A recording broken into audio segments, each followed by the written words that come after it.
Bonjour à tous, bienvenue à ce rendez-vous d'information. Il ne reviendra plus, le comeback des Ivoiriens.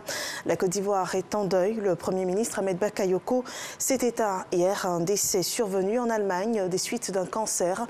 Il était âgé de 56 ans. Écoutons la déclaration de la présidence de la République à ce propos. Communiqué de la présidence de la République. Mes chers compatriotes, notre pays est en deuil. J'ai l'immense douleur de vous annoncer le décès du Premier ministre Ahmed Bakayoko, chef du gouvernement, ministre de la Défense, ce mercredi 10 mars 2021, en Allemagne, des suites d'un cancer. Je rends hommage au Premier ministre Ahmed Bakayoko, mon fils et proche collaborateur, trop tôt arraché à notre affection. Le Premier ministre Ahmed Bakayoko a servi la Côte d'Ivoire avec dévouement et abnégation. C'était un grand homme d'État, un modèle pour notre jeunesse, une personnalité d'une grande générosité et d'une loyauté exemplaire. Je voudrais, au nom du gouvernement et en mon nom personnel, présenter mes condoléances les plus émues à son épouse, à ses enfants et à la grande famille Bakayoko, à toutes les familles alliées, ainsi qu'à l'ensemble des Ivoiriens. Que son âme repose en paix, fait à Abidjan, le mercredi 10 mars 2021, Alassane Ouattara, président de la République de Côte d'Ivoire. Voilà un communiqué à travers lequel la présidence de la République rend hommage à Ahmed Bakayoko, qui était pour le chef de l'État, Alassane Ouattara, un fils et un proche collaborateur. Ahmed Bakayoko était également le fils de la Côte d'Ivoire. Il aura été une forte personnalité qui impactait tout sur son passage, tant au niveau politique, culturel et social. Un homme de consensus dont l'illustre parcours nous est raconté par Alexis Ouetraogo.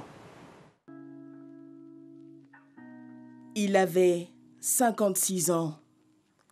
Ahmed Bakayoko, le chef du gouvernement, n'est plus.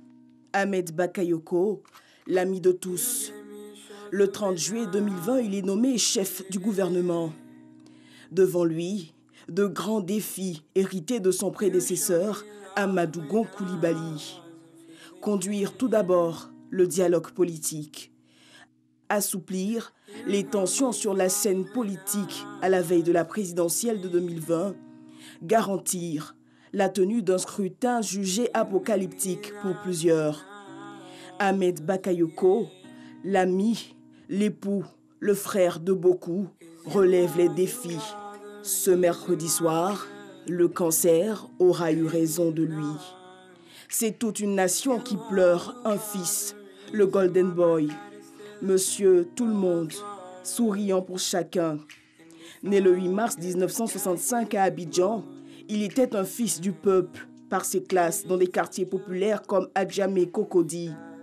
À 25 ans, homme de plume, il fut directeur de publication du quotidien Le Patriote, puis patron de la radio Nostalgie. Sa vie d'homme politique, il l'a bâtie au RDR aux côtés du chef de l'État Alassane Ouattara. Nommé à la tête du gouvernement, il y aura laissé de belles couleurs. Ce mercredi soir, la nation tout entière pleure. Ahmed Bakayoko, le Golden Boy. Voilà, Ahmed Bakayoko décédé. La nouvelle plonge la Côte d'Ivoire dans le deuil. Hors de notre pays, la catastrophe en Guinée équatoriale, des explosions meurtrières ont arraché la vie de plus d'une centaine de personnes. Au moins 4 bombes ont explosé dans un camp militaire de la ville de Bata au nord-ouest du pays. C'était dimanche dernier. Le bilan est élevé à 105 morts et 615 blessés. Il pourrait s'alourdir. Les opérations de sauvetage sont en cours. De nombreux bâtiments de la capitale économique de ce pays ont été soufflés par la déflagration, y compris des églises. Et pour faire face à la situation, le gouvernement a mobilisé tous les médecins et du pays et enjoint la population à donner son sang. Les autorités de Malabo sollicitent également l'aide étrangère.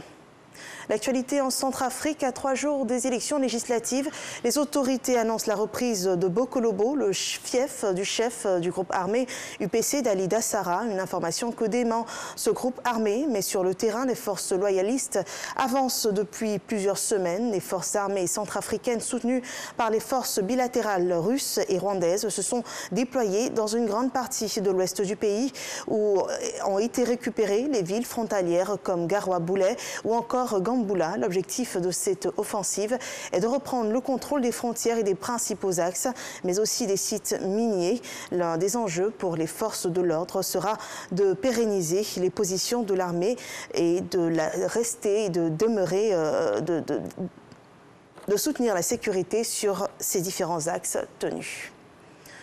C'est la fin de ce rendez-vous d'information. Retrouvez à 13h le journal de la mi-journée. Portez-vous bien.